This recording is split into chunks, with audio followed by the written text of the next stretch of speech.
The VREK point.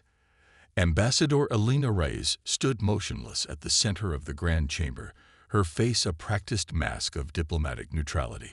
Inside, rage burned like a dying star. Above her, the curved dome of the Galactic Consortium's meeting hall glittered with the light of 1,000 distant suns, a reminder of the vastness of the civilization they had joined nearly 2 centuries ago. "The request from Earth is denied," announced High Counselor Zivtal, his 6 eyes blinking in sequence, the Ashid equivalent of a dismissive shrug. "The proposed atmospheric stabilizers for your Proxima Centauri colony would violate consortium technology restrictions."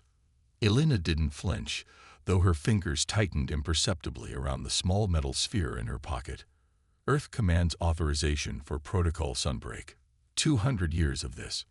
2 centuries of being treated like children who needed guidance, supervision, and endless restrictions." "High Counselor," she said, her voice carrying clearly through the chamber, "without these stabilizers, the dust storms on New Eden will destroy the colony's agriculture. 40,000 humans will face starvation. Your species knew the risks of colonizing planets with unstable weather patterns," replied Zivtal. "The Council suggests evacuation or requesting food aid." From their elevated platforms, representatives of over 300 species watched the exchange. The ancient races, the Ashid, the Voth, the crystalline Tellurians, dominated the high tiers. Mid-tier species occupied the middle rings, and humanity, along with other developing species, were relegated to the bottom. Elena noted the representative from the Kralthak watching with particular interest. Their species had joined the consortium only 50 years after humans. The delegate gave her a subtle nod.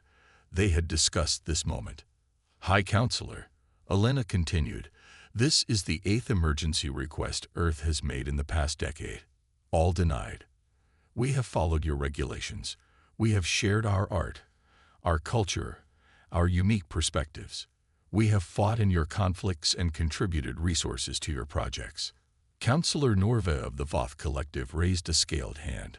"Ambassador Reyes, perhaps you forget your place. The consortium has protected Earth for nearly 2 centuries. Your species was still fighting with primitive nuclear weapons when we found you." Elena smiled thinly. "We haven't forgotten. Nor have we forgotten that in those 2 centuries, you've denied us access to technologies that every Tier 1 and Tier 2 species takes for granted." A low murmur spread through the chamber. Such directness was rare in consortium proceedings. "Earth and her colonies have been patient," Elena continued. "We have respected your wisdom, your experience, but patience has limits." High Counselor Zivtal's antennae flattened against his skull. A warning sign. "Ambassador, this is not the appropriate forum for—" "I'm making it the appropriate forum." Elena removed the metal sphere from her pocket and placed it on the podium before her. It hummed softly, projecting a holographic Earth emblem above it. "By authority of the United Earth Government, as of this moment, humanity formally withdraws from the Galactic Consortium." The chamber erupted in chaos. Some species shouted in their native tongues, translators struggling to keep up. Others turned to their neighbors in shock. A few, Elena noted, watched with what could only be described as interest. "You cannot withdraw," shouted Norva, rising to his full height. "No species has ever left the consortium." "Then we will be the first," replied Elena calmly. Zivtal's voice cut through the noise. "Ambassador Reyes, reconsider this rash action. Without consortium protection, without access to our trade networks and technologies, your people will suffer." Elena's smile didn't reach her eyes. "We'll take our chances." She pressed her thumb against the sphere. Throughout the consortium station, in embassies across the galaxy, and on ships in a dozen systems, every human received the same message: Protocol Sunbreak enacted. Return to Earth space immediately. "One more thing," Elena said, addressing the stunned council. "The colony on New Eden will be fine. We developed atmospheric stabilization technology 50 years ago, despite your ban. We've been ready to deploy it for decades." She turned and walked toward the exit, human diplomats falling in line behind her. At the door, she paused. The consortium has existed for thousands of years, and in all that time, you've never had to face the consequences of underestimating a species. That changes today. As the human delegation departed, Ambassador Krivosh of the Kralthak stood suddenly. If Earth leaves, the Kralthak withdraw as well. 3 more species, the Vorel, the Centauri, and the hegemony of Tel, rose in succession, announcing their departure. The foundations of the ancient consortium cracked further with each declaration. Admiral Jackson Chen watched from the bridge of the UES Defiant as human ships across the galaxy disengaged from consortium docking ports. On his primary screen, the massive consortium hub station slowly receded. All diplomatic personnel accounted for. Admiral reported his second-in-command. We're missing contact with research outposts in the Deneb and Sirius sectors. Chen nodded. Send extraction teams.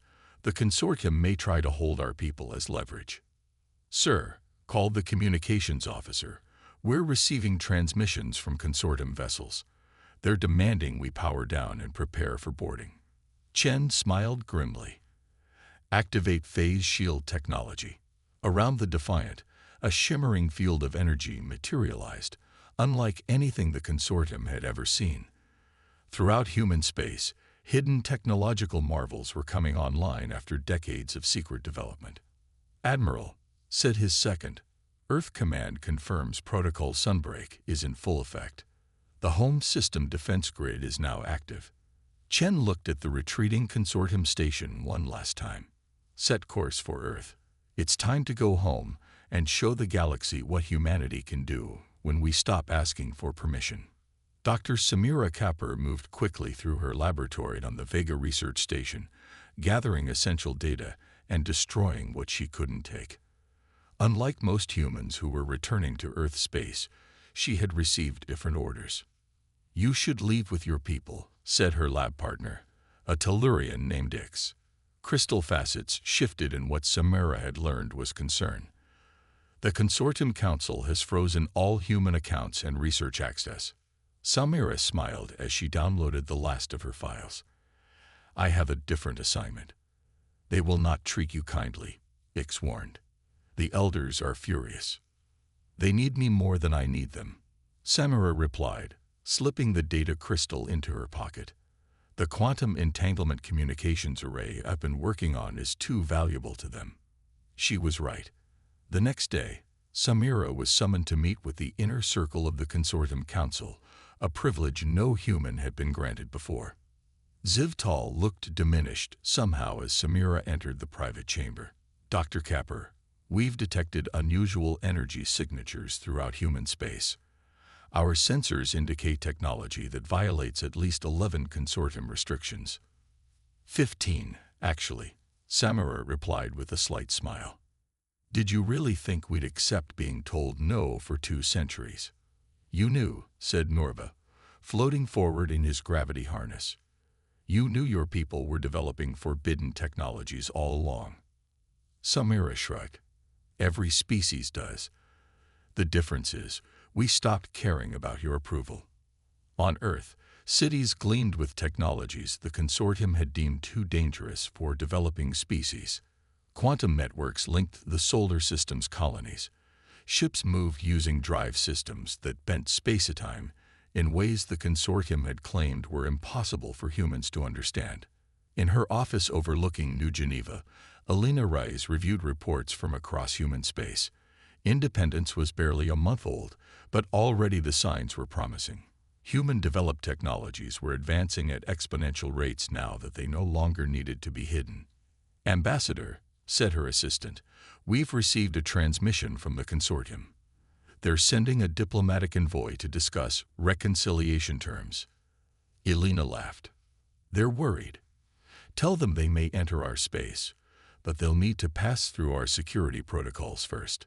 The consortium vessel arrived at Earth's orbit a week later. The delegation was visibly shocked when human scanners detected and disabled all 27 surveillance devices hidden throughout their ship. Impossible, muttered the Ashid envoy.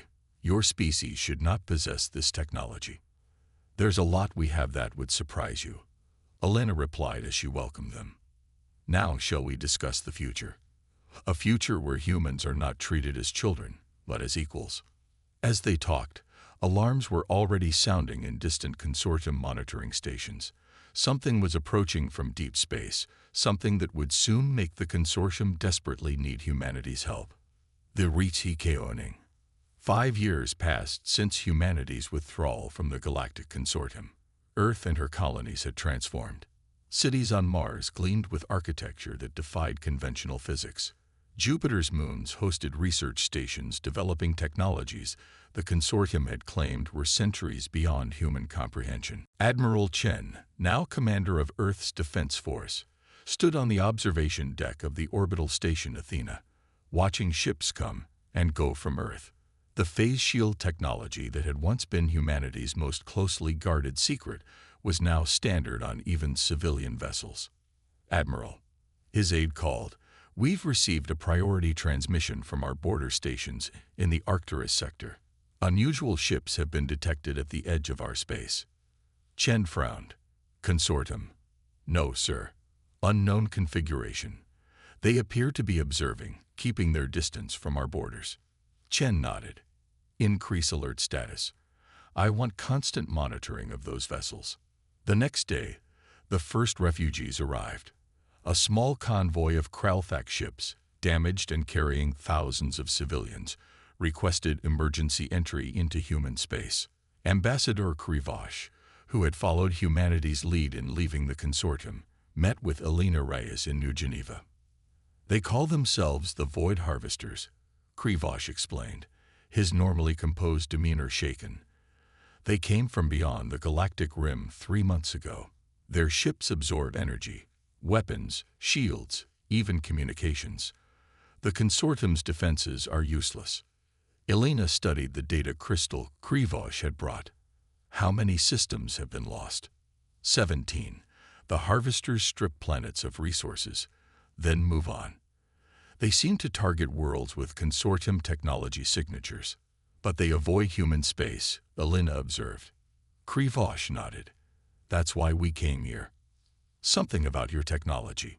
They avoid it." As more refugees arrived, Vorel, Tel, even some consortium species, Dr. Samira Kapur worked with a team of scientists to analyze the harvester data. "It's the phase shield frequency," she explained to Admiral Chen and Elena. "Our shields operate on quantum principles the consortium deemed too unstable. But that same frequency disrupts the harvester's energy absorption technology. So they're avoiding us because we're the only ones who can hurt them," Chen said, understanding. A month later, a consortium diplomatic vessel entered Earth's orbit under heavy escort. High Counselor Divtal himself had come. The meeting took place in the Grand Hall of Humanity in New Geneva, a deliberate choice. Unlike the consortium's hierarchical chamber, this room was circular, with all seats at equal height. Zivtal had aged visibly in the 5 years since humanity's departure. His once bright carapace had dulled, his antennae drooped slightly. "Ambassador Reyes," he began formally, "the Galactic Consortium finds itself in an unprecedented crisis."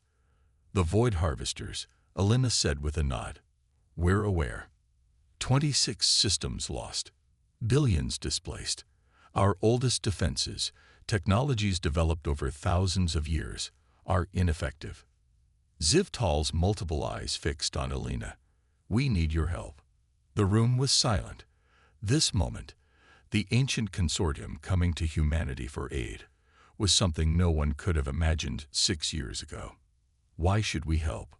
Elena asked simply. "For centuries, you treated us as children. You denied us technologies that could have saved human lives.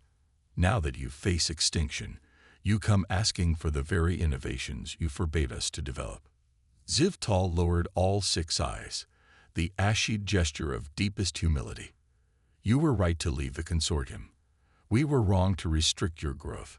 Humanity's potential was always greater than we allowed ourselves to see." Admiral Chen, seated beside Elena, leaned forward. We'll need specifics. How many harvester ships? What systems are most vulnerable? Where are they projected to strike next? A holographic display activated, showing the galactic map with harvester movements. Dozens of ships, moving methodically through consortium space, avoiding the borders of human territory. We believe they'll target the Rigel system next, Zivtal said. It's a major consortium technology hub. Elena stood, walking slowly around the table. We'll help you, but not as subordinates. Not as junior partners, as equals. Anything, Zivtal agreed quickly. Full technology exchange. No more tiers, no more restrictions. Every species develops as they see fit. Elena's voice was firm. A new compact between all willing species with equal representation.